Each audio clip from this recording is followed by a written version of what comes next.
주신 것과 몸이 다시 사는 것과 영원히 사는 것을 믿사옵나이다. 아멘.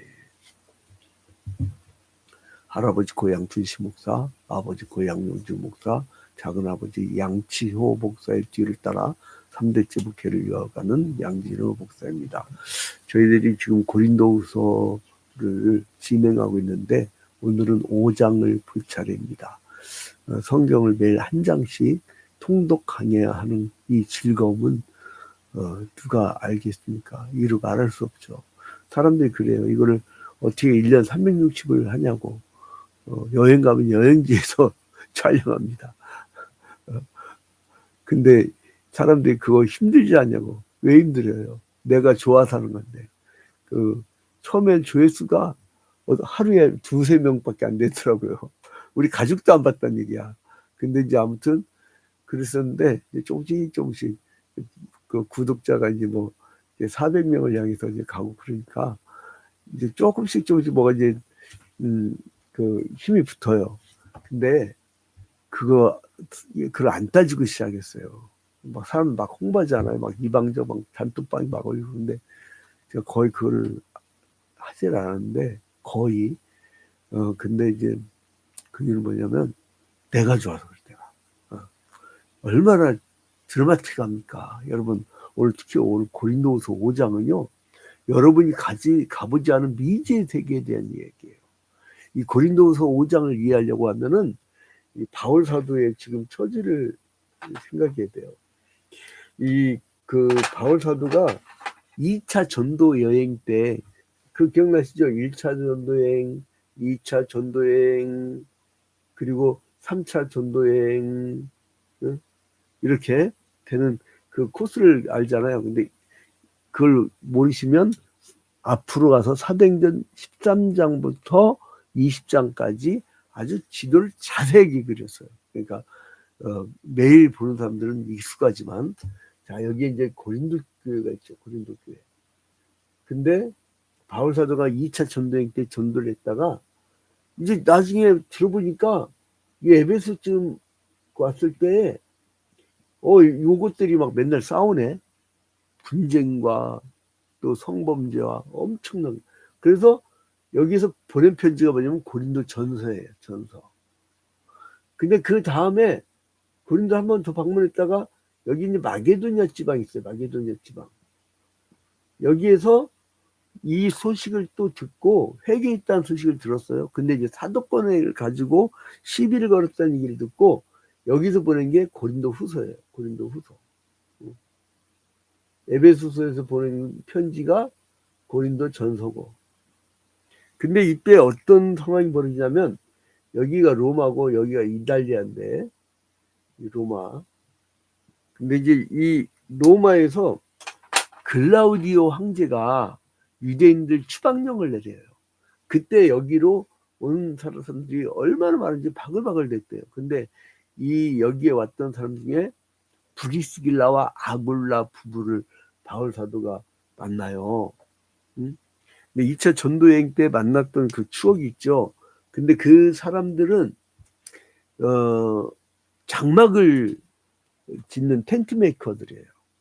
그러니까 바울 사도도 텐트 메이커로 알바를 했거든. 이게 도저히 생활이 안 되니까 우리 아버지 목사님이 전북 옥구군 미면 개사리와 거사리 사이에서 신흥교회를 개척할 당시에 나중에는 이제 충남 서천군 장항 신창교회로 다시 가죠.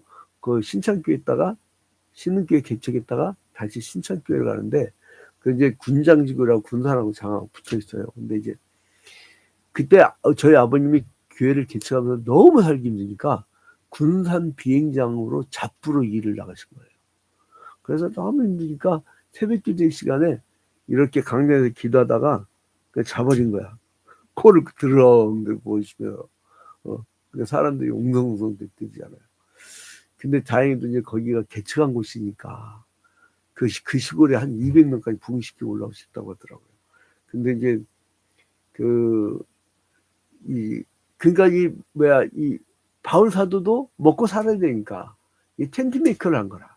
그리고 이 뭐를 했다고요? 장막을 짓는 일을 한 거야.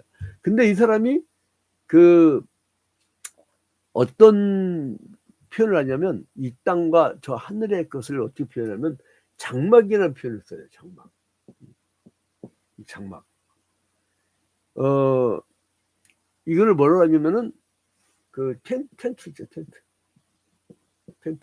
이 텐트. 이 장막은 그 바울사도 1절 봐봐요. 만일 땅에 있는 우리의 장막집이 무너지면, 이제 하나 대비를 합니다. 이 장막이 두 가지가 있는데 하나는 땅에 있어요. 땅에. 그리고 무너진다는 건 뭐예요? 죽음이 있는 거예요. 죽음. 그죠? 장막집이 무너지면 죽음이 있어요. 하나님께서 지으신 집. 그러니까 이거는 손으로 지은 것이 아니요 하늘에 있는 영원한 집이에요. 하늘에 있는 영원한 집. 딱 개별되죠. 원래는요, 그 이 장막을 하나님이 에덴에다 만드셨어요. 그죠? 근데 이때 하나님 말씀 불순종해서 그 죄가 들어오고 죄로 말미암아 이제 죄 결과로 이게 죽음이 들어온 거예요.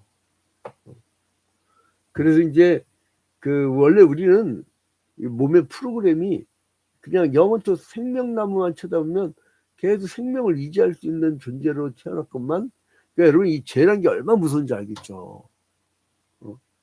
그래서 이제 여기에서 영원한 하늘의 집과 무너질 이 땅의 장막을 이제 설명해요. 근데 이제 성도가 고난 중에 낙심하지 않을 것은 뭐냐면 하늘의 영원한 집이 있기 때문에 그래요. 이게 잠깐이라는 걸 알거든. 근데 세상 사람들은 자기가 막 장기 집권하고 자기만이 막 통치하고 자기만이 사람들 막 괴롭히고 사는 그런 것을 꿈꾸는데 그거는 잠깐이야.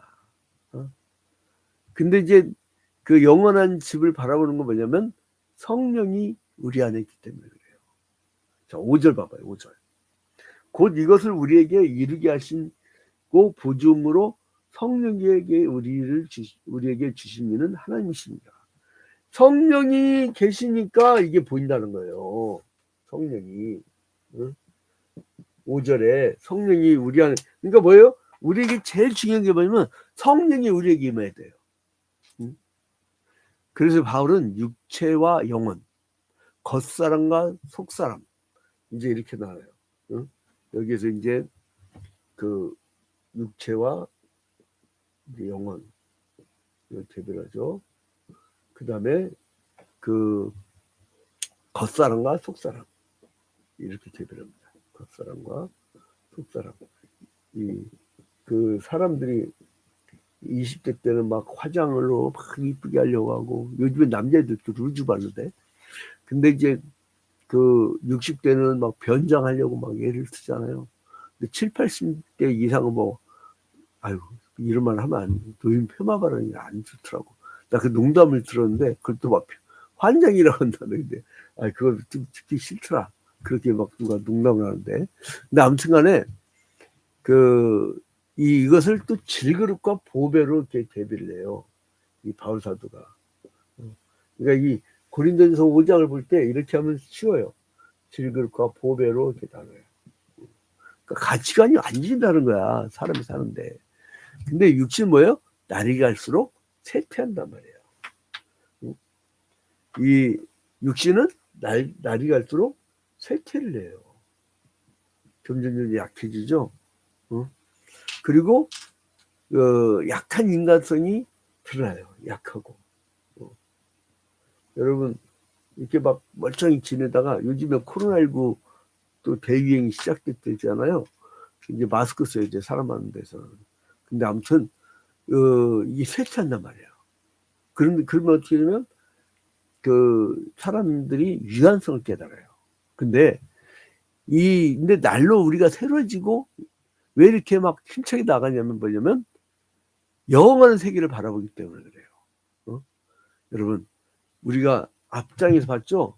고린도서 4장 16절에 4장 16절에 고린도전서 4장 16절에 우리가 뭘 봤었죠? 어제 그러므로 우리가 낙심하지 아니하노니 우리의 겉사람은 낡아지나 우리의 속사람은 날로 새로워지도다.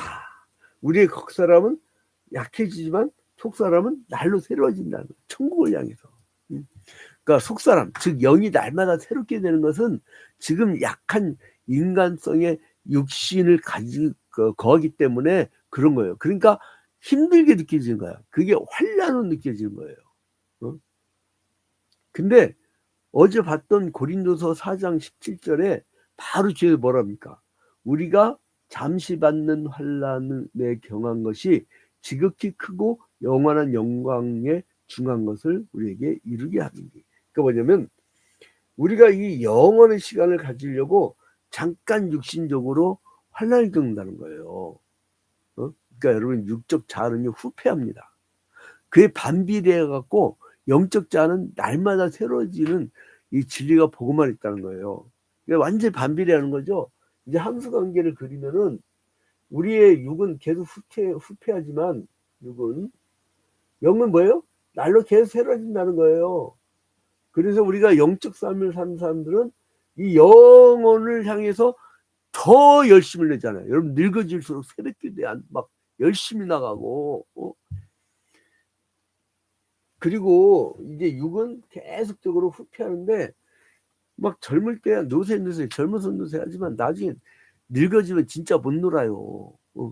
근데 그 젊어서 노는 게 나중에 심판대 앞에 가면 다 심판거리가 돼. 너의 행위대로 내가 심판을 하고 너희를 지옥 불못에 던지우리라. 이야, 이 말씀만 들으면요, 함부로 못 살아요. 근데 아무튼 하나님의 형상대로 지음받은 이 믿음으로 거듭난 세 사람의 모습은 뭐냐면, 땅에 있는 장막집을 바라보지 않아요. 무너지지 않을 장막집을 바라봐요.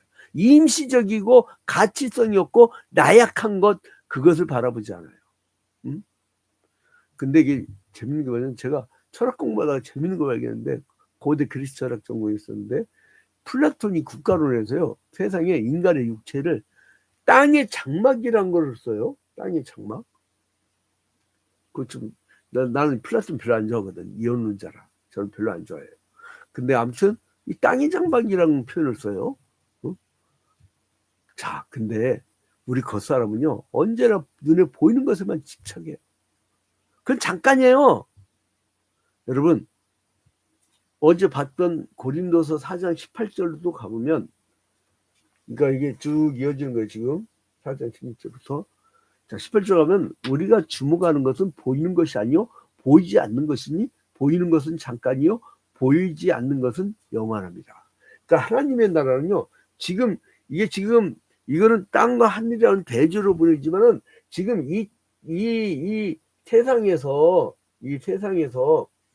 눈에 보이는 역사하고, 그러니까 임진왜란이 있었다, 일제시대가 있었다, 그 다음에 자유당 정권 그 부패 시대가 있었다, 공화당 그 인권 핍박 시대가 있었다, 막 이런 게 쭉 있잖아요. 이게 눈에 보이는 역사예요. 근데 눈에 보이지 않는 역사가 있어. 눈에 안 보여. 이게 뭐냐면 이건 구속사예요. 구속사. 이거는 영혼을 바라봐요. 내 영혼을 사랑해. 내 속사람이 아주 보배같이 이렇게 되는 거예요. 눈에 보이는 역사를 사느냐, 눈에 보이지 않는 역사를 사느냐에 따라서 완전히 달라요. 근데 이것도 그 동시적인 개념도 있지만 공간적 개념도 있어요. 요한복음 14장 2절에 예수께서 뭐라고 하십니까? 요한복음 14장 2절에 뭐라고 말씀하세요? 내 아버지 집에 거할 곳이 많도다. 그렇지 않으면 난 이 말씀에 거할 곳이 많도다 했고 안심이 돼. 아이고 나도 갈 수 있겠다. 이렇게 노력하고 이렇게 그 주를 위해서 헌신하며 사는데 1년 365일 하루 24시간을 오직 복음을 위해서 살아가는 거 얼마나. 그러니까 빈틈만 있으면 신학 공부하고 빈틈만 있으면 기도하고 나머지는 생명들 만나고 구원하고. 여러분 딴 게 없더라고요. 지역에 막 그 여러 막 기후위기든 뭐가 됐든 막 여러 가지 그 선한 사역들이 있어요. 그 예수 안 믿는 사람들이 많이 해요. 근데 그거를 목사가 딱 가서 해봐요. 그리고 장로님들이 가서 해봐. 사람들이 막 박수를 치지. 근데 보면요, 사람들이 공간이 없을 때가 많아. 그러면은 교회에서 공간을 열어주면요, 사람들이 막 개떼처럼 와요. 개떼가 아니라 구름떼처럼 구름떼처럼 온다고. 그러니까 교회란 공간을 그냥 열어버리면요, 니네 와서 다 써라. 그러면은 나중에 저 어디 오겠어요? 교회 오겠잖아. 교회. 교회당이 교회당 문 닫아 버리니까 절간으로 가잖아. 절간. 하긴 우리도 절이도 저기 뭐 상일동 입구에서 사람들이 화평교회 어디 있어요? 그러니까 절로 가세요. 절로 가세요. 절간이 되어버렸어. 아무튼 이 하늘에 있는 영원한 집은 죽은 후에 성도들이 영이 하나님과 함께 영광의 상태에 있을 천국을 말하는 거예요. 그러니까 아까 요한복음 14장 2절에 내 아버지 집에 거할 것이 많도다. 그렇지 않으면 너에게 일렀으리라. 내가 너희를 위하여 처소를 예비하러 가노니. 그러니까 주님이 뭐라면 그 낙원에 우리가 살 수 있는 공간을 예비하러 가신 거예요. 그러니까 원래 있던 곳으로 가셨는데, 자, 그래서 이거는 언제 가느냐? 죽어야 돼. 그러니까 여러분, 죽음이 축복입니다. 그렇다고 해서 막 한강 뛰어내면 안 되고, 그거는 지 생명을 살인한 거기 때문에 제6계명, 10계명 중에 제6계명을 어긴 거야. 안 돼. 죽이면 안 돼. 근데 누가복음 23장 43절에 누가복음 24장 43절에 43절 23장 43절 보면 예수께서 이르시되 내가 진실로 내게 이르노니 오늘 네가 나와 함께 낙원에 있으리라. 이게 예수께서 십자가 달려 죽을 때 평생 강도지만 한 인간이 영접받거든. 그러니까 네가 오늘 밤에, 그러니까 뭐냐면 오랫동안 믿었다? 죽기 직전에 믿었다? 이게 관계없다는 거예요. 그리고 뭐냐면 낙원이라는 개념. 낙원이라는 개념은 주님이 재림하기 전에 이제 예수님께서 초림하셨잖아요. 재림한 후에는 육체와 영혼이 이렇게 부활을 해요. 하나가 돼서. 그래서 우리가 영원한 천국을 가요. 영원한 천국을. 근데 그 전까지를 낙원이라고 해요. 낙원. 그러니까 우리가 죽으면 영혼이 낙원을 가고, 우리 영혼이 그 다음에 육체는 땅으로 가는 거예요. 그러다가 마지막 예수님이 재림하실 때 이게 재계라고 이렇게 하는 거죠. 그 다음을 생각하면 얼마나 신나요. 그리고 이제 전도서 3장 21절에 보니까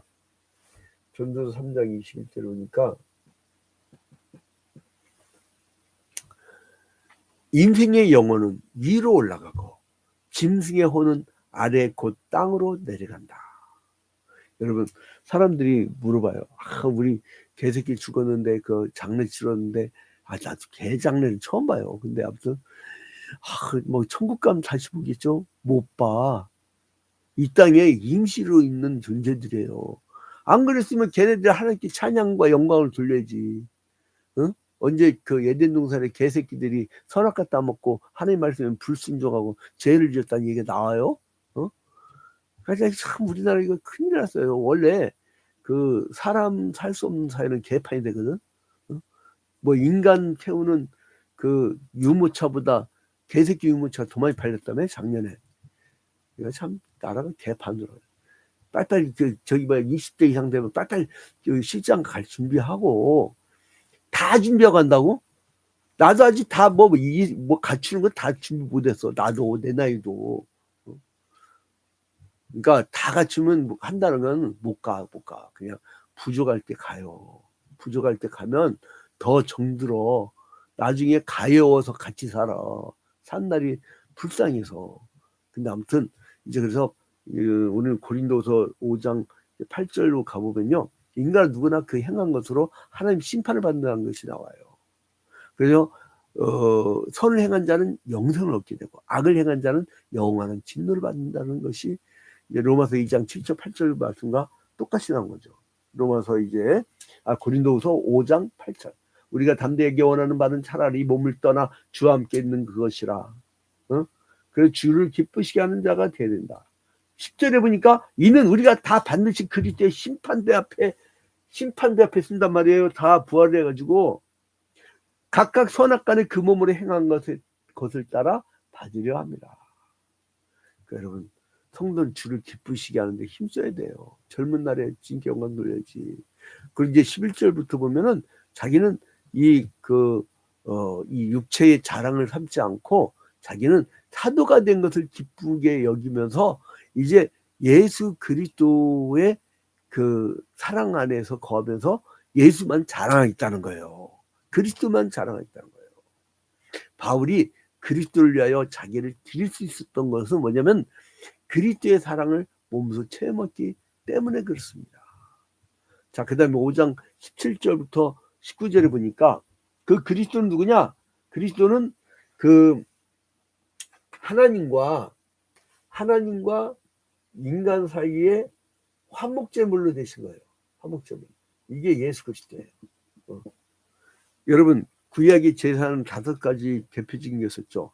속건제, 속죄제, 그 번제, 소제, 화목제. 이 화목제는 다 제사 드린 다음에 같이 나눠 먹는 거예요. 근데 예수께서 세상에 화목제물로 오셨다는 거예요.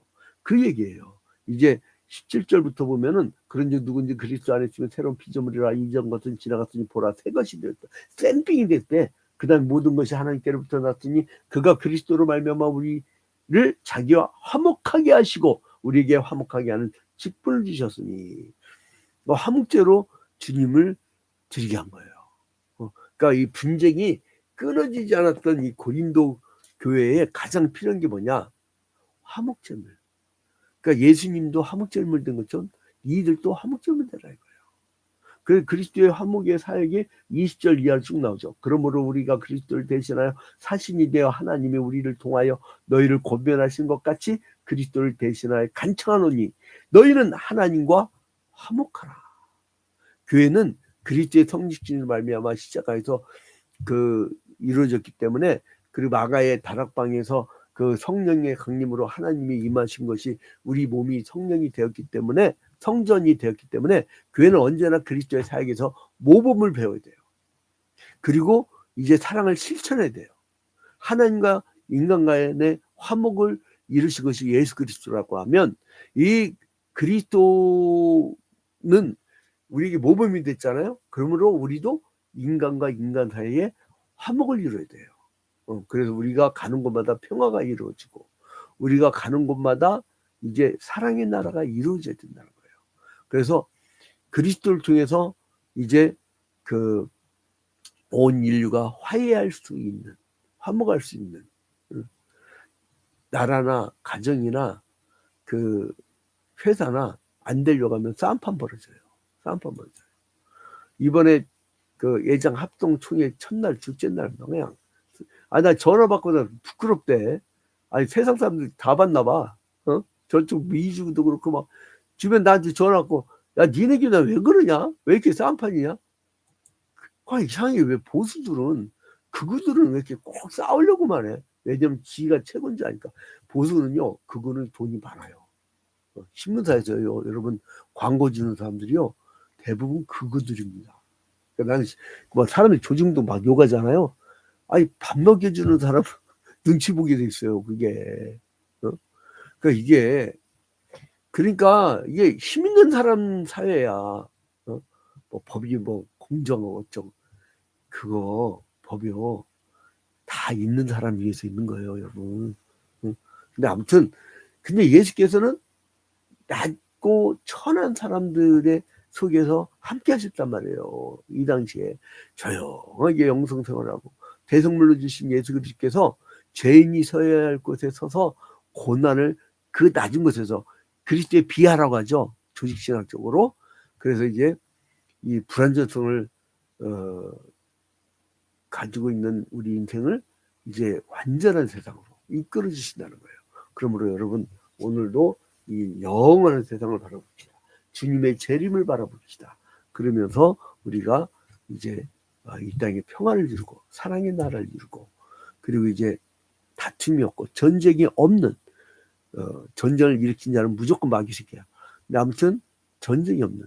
난 지미 카터 대통령이 멋있게 말한 거 참, 그거 잊지 못해. 지미 카터 대통령이 나 그 젊었을 때 연설한 걸 듣고 내가 충격을 받았는데 뭐라고 했냐면 여러분, 모든 전쟁은 악입니다. 여러분, 화평과 평화와 이 땅에 사랑의 나라를 이루는 여러분 되시기를 주님의 이름으로 축원드립니다. 주기도문으로 마칩니다. 하늘에 계신 우리 아버지여, 이름이 거룩히 여김을 받으시오며 나라의 마옵시며 뜻이 하늘에서 이루어진 것 같이 땅에서도 이루어지이다. 오늘날 우리